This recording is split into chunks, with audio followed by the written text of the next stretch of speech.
¿Qué tal? Bienvenidos a este espacio de entrevistas. Hoy hablamos con la periodista y profesora de radio de la Universidad CEU San Pablo, Sara Ruiz. Ha hecho un trabajo de investigación sobre la ficción radiofónica. Ha comparado la ficción radiofónica en Radio 3, de Radio Nacional, con la BBC, ni más ni menos. Y hoy nos acompaña. Gracias, Sara, por estar aquí. Hola, muchas gracias. Bueno, un género que para muchos es un género quizás olvidado, pero que sigue de actualidad porque vemos que cuando se organizan estos eventos, por ejemplo, en Madrid, en la Casa Encendida, cuando asisten actores a representar obras de teatro clásicas, acude muchísima gente, ¿no? ¿Es un género que está en el olvido o no? Bueno, a ver, es que cuando me planteé hacer esta tesis, yo no sabía que iban a surgir tantos falsos mitos. Y a medida que iba investigando, pues ya llegó un momento en el que yo dije, ¿hago una tesis comparativa o hago una tesis sobre falsos mitos sobre la ficción radiofónica? Porque es curioso cómo a medida que van surgiendo falsos mitos en España, luego en Inglaterra los voy contestando, e incluso algunos se han contestado aquí mismo en España. La percepción que se tiene de la ficción radiofónica en España es muy diferente dependiendo de la edad que tenga la persona a la que le preguntas.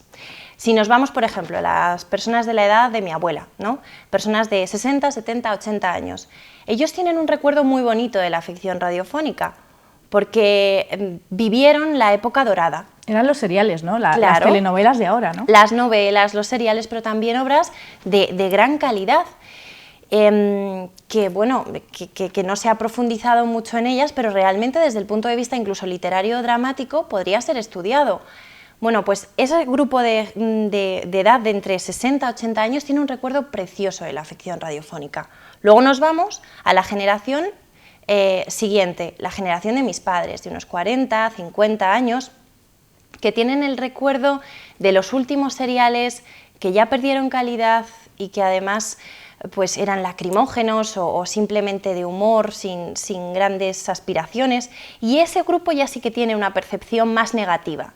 Pero si nos vamos a mi grupo de edad, a mi generación, vemos como o bien no tienen ni idea de lo que es la ficción radiofónica, o bien están interesados y les resulta curioso y les apetece, ¿no?, experimentarlo, y sobre todo se corresponde con gente o bien de medios de comunicación o bien personas muchas del teatro, porque ya sabes que yo también estoy vinculada con el mundo del teatro y vemos cómo muchas personas están interesadas en participar. Entonces, claro, cuando nos dicen la ficción radiofónica no interesa, ¿a quién?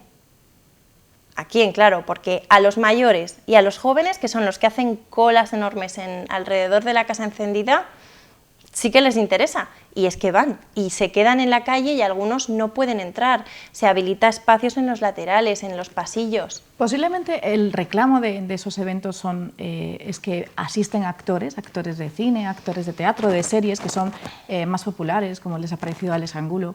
En algunos casos sí, pero también es verdad que lo que más inquieta e interesa a la gente cuando va a estas ficciones es ver algo que no se puede ver de otra forma, porque no existe, a no ser que lo hagamos en una universidad, a no ser que en una determinada ciudad decidan hacerlo con un fin, pero es que en realidad no, en España no existe otra forma de ver ficción radiofónica. ¿Y crees que la ficción, además tu investigación trata sobre el teatro, la ficción, la imaginación precisamente, esta ficción es bueno verla las tripas o es mejor escucharla simplemente? ¿Qué defiendes tú?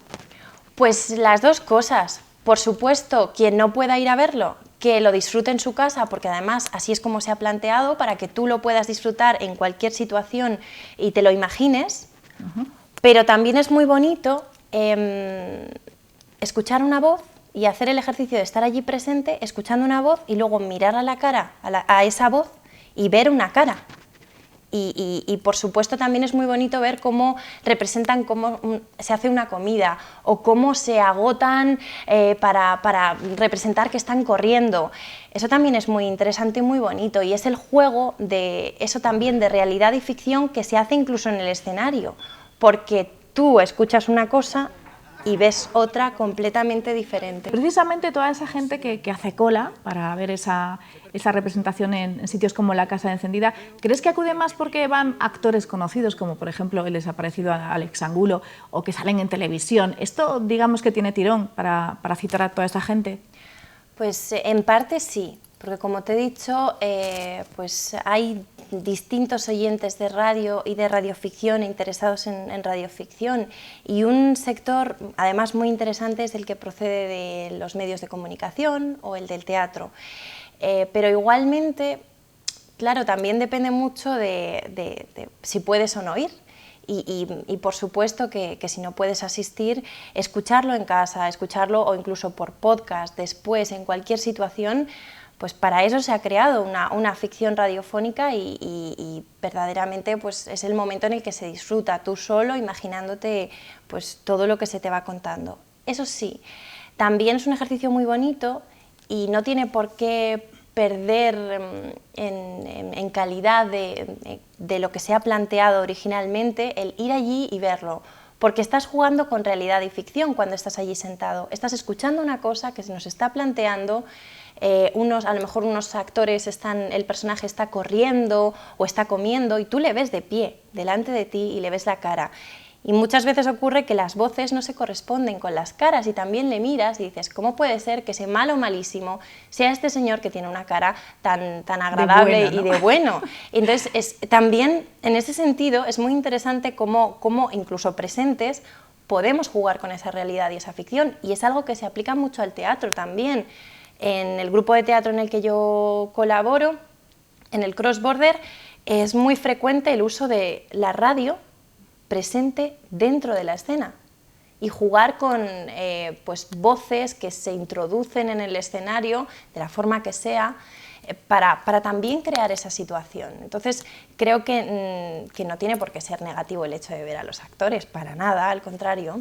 ¿Y a Sara, que hace teatro de manera aficionada, le gustaría hacer una ficción radiofónica? Ya que además es periodista, ha trabajado en radio. Sí, sí, además, bueno, ya con mis amigos ya lo saben que yo alguna piececita sí que he escrito, y con los chicos del Máster Cope es donde más cosas puedo hacer, porque allí se me brinda la oportunidad de poder experimentar con ellos, que a mí en realidad, fíjate, más que escribir una ficción, lo que más me gusta es jugar con las personas para ver qué sale, formas de contar, descubrir nuevas formas de contar en radio y probar con ellos.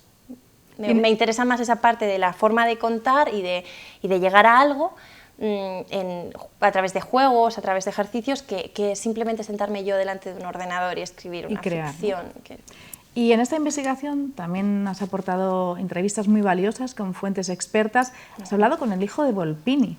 ¿Qué testimonios crees de los que has conseguido que son más relevantes, más impactantes a la hora de llegar a conclusiones para esta investigación sobre la ficción sonora? Bueno, además a quien te refieres, a Federico Volpini, es muy interesante porque ha sido uno de los grandes maestros dentro de Radio 3. En Radio 3 no había una escuela de ficción, sí que es después con el máster de Radio Nacional cuando se va a introducir una asignatura que sea ficción radiofónica, pero no había una escuela y había dos grandes maestros, Carlos Faraco y Federico Volpini, corrientes diferentes. Federico Volpini incluso llega a ser director de Radio 3, de Radio Nacional de España, y siempre defendió la ficción radiofónica. Entonces, a medida que, no solamente hablando con Volpini, se puede aprender muchísimo, y de esas entrevistas, de cómo ve él esa ficción, quizá incluso la más clásica, porque él hace una ficción muy clásica, muy tradicional, sino que después te va descubriendo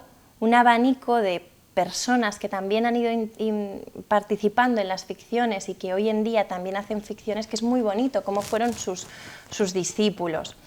Entonces, quizá la parte más interesante es ir al origen con Federico Volpini y luego que él te vaya conectando con Javier Gallego, que ha estado en Carne Cruda y en otros muchos programas, con Maika Aguilera, que es la productora, la que hace la realización de estas ficciones sonoras. Claro, con Mona León también ha trabajado, que hace Extra Fantástica ahora, entonces ves un poco el origen con él. muy bonito. Y todas estas entrevistas que son muy valiosas y que están francamente bien, son muy interesantes, ¿has pensado en publicarlas? Porque yo creo que puede ser un material muy importante, ¿no? Sí. Para la gente que se quiera dedicar a esto, pues los alumnos que investiguen un poco sobre esta disciplina, ¿no? Sí, bueno, yo tiendo a ser bastante prudente, sobre todo con todo lo relacionado con mi tesis.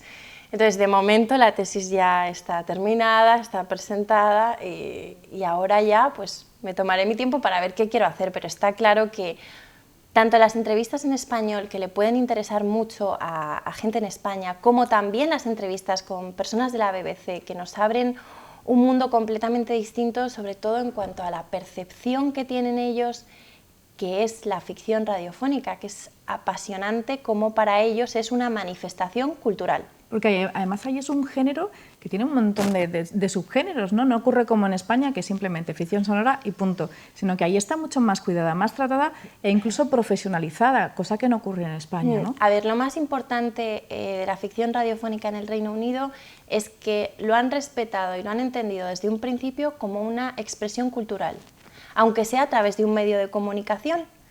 Entonces, entienden que es una forma de expresar su cultura, que además sirve para transmitir cultura, como, bueno, podemos ver a Shakespeare, podemos ver a Molière, podemos ver a dramaturgos contemporáneos, incluso Juan Mayorga español, y saben que es una buena forma de hacer llegar a la gente esta cultura. Entonces entienden que eso no se puede quitar de la radio, porque sería limitarlo o esconderlo, y que necesitan que se mantenga. Entonces, ese punto de vista, esa forma de verlo tan sosegadamente, el no, tenemos que mantener la ficción radiofónica aquí porque tiene que estar, porque para ellos no se entiende una radio sin ello, es lo que más sorprende de las entrevistas con los ingleses, porque yo en esas entrevistas, si hay una pregunta que le hacía a todos es ¿por qué seguís haciendo ficción radiofónica? Porque claro, era la pregunta que un español podía hacer, y la respuesta es primero, al principio me sorprendía y luego ya simplemente era de admiración lo que yo sentía. Yo sentía admiración hacia ellos cuando me contestaban. Porque además ellos producen la ficción radiofónica de manera externa, externalizan, ¿no? Esos servicios con productoras, ¿no? Parte sí. ¿Por qué en España no se hace? Claro, ellos lo que se dieron cuenta es que también para favorecer la creación de ficción radiofónica, dado que en la BBC, aunque lo veamos como una supercorporación de unas dimensiones que sabemos cuáles son, ellos no pueden hacerlo todo, pero no quieren dejar de emitir ficción radiofónica. Entonces, para intentar mantenerlo y además así generar una industria, generar economía en torno a este sector, que claro, para que un sector funcione tiene que haber una economía, un dinero circulando, ¿no? Se dieron cuenta de que una muy buena forma de conseguirlo era a través de productoras externas. De este modo lo que favoreces es que no solamente en la BBC se esté haciendo ficción y que sea un área reservada solo para la BBC, sino que productores de fuera de la BBC hagan ficción y no se lo ofrezcan solo a la BBC, sino a otras emisoras. Y se mantenga la producción y se mantenga la experimentación para intentar colocar sus productos. Así haces que la calidad sea cada vez mejor, porque ellos van a intentar estar ahí. Y ahora mismo, con todo lo que ocurre a través de la comunicación, esta sinergia digamos, de plataformas por donde se difunde todo, ¿no? Están las webseries ahora que están teniendo mucho éxito a través de Internet. ¿Tiene cabida a lo mejor algo parecido, algo similar que tenga que ver con la ficción sonora y que podamos ver, que podamos compartir, que podamos pues un poco palpar a través de Internet, porque es lo que las nuevas generaciones demandan más, ¿no? Por supuesto, y además está ocurriendo. Lo que pasa es que no se le está dando la publicidad o no se le está comunicando al público. En Radio 3 Extra, que es la plataforma en Internet de Radio 3, existe una sección que además está teniendo un éxito pues, que ha sorprendido también mucho a los propios directivos de Radio 3, un espacio que se llama Extra Fantástica. Extra Fantástica lo que pretende es contar las cosas de una forma diferente, hacer que te plantees las cosas de una forma distinta. La persona que lo lleva es Mona León. Mona León empezó en la época de Federico Volpini, curiosamente, y también ha trabajado mucho tiempo con el actual director de Radio 3, con Tomás Fernando Flores, y es cuando Tomás crea crea Radio 3 Extra, cuando llama a Mona León y le dice: oye, hazme una sección de estas que sabes hacer tú, porque Mona tiene la capacidad de hacerte sonreír solo con su voz y con lo que dice. ¡Qué maravilla! Entonces, esa plataforma ya existe. Esos contenidos que nos cuentan las cosas de forma diferente y te hacen incluso pues, plantearte a ti mismo las cosas diferentes, ya existe y tiene mucho éxito. Pero claro, hay que darle publicidad, hay que saber sacarlo y darlo a conocer, que es algo que, nos moleste o no, los ingleses lo saben hacer. Ese es el problema. Y a nosotros en ese sentido sí que hemos perdido la oportunidad de, sobre todo, de informar a la gente que pueden escuchar ficción. Pues con esa idea nos vamos a quedar, que se puede escuchar ficción, claro. Que se animen a hacerlo, porque es un género muy bonito, en el que además se experimenta mucho. Sí, y muchísimas gracias, Sara, por acercarnos a este mundo, y mucha suerte con esa publicación, que esperemos que la veamos pronto. Gracias.